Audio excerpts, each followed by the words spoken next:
The funeral of Queen Elizabeth II will be held at Westminster Abbey, the resting place of monarchs and the traditional site of state funerals for centuries.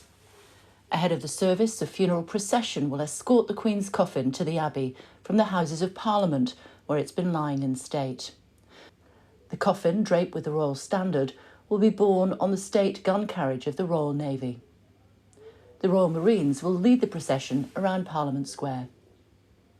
Behind, senior members of the royal family, including her children and the King, will be accompanied on the journey to the Abbey by the sound of massed pipes and muffled drums. The procession will enter the great west door of Westminster Abbey at exactly 11 o'clock, marking the start of the funeral service. The Queen will be carried past the grave of the unknown warrior and down the nave of the Abbey. Following, as they pass under the ornate gilded entrance to the choir, will be the Archbishop of Canterbury and other senior clergy. And then the coffin, followed by the King and senior members of the royal family, will be taken to the very heart of the Abbey, the lantern, and placed in front of the high altar. Members of the royal family will be seated alongside. Behind them, in the south transept, heads of state, leaders and royalty from around the world. Sitting opposite, holders of the Victoria and George Cross, their counterparts from the Commonwealth and members of the nation's highest order of chivalry.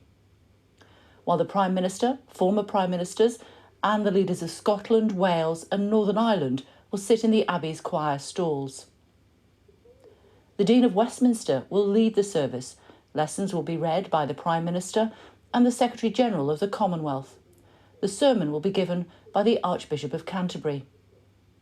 At the end of the service, the last post will be sounded from the Gothic splendour of the Lady Chapel, resting place of kings and queens, including Elizabeth I, going back 700 years.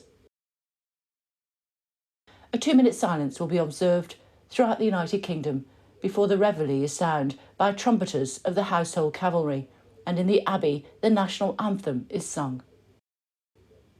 The final act in the service will be a procession of the Queen's coffin back through the choir and along the nave, out of the Abbey and back onto the state gun carriage before it's taken to Windsor and her final resting place.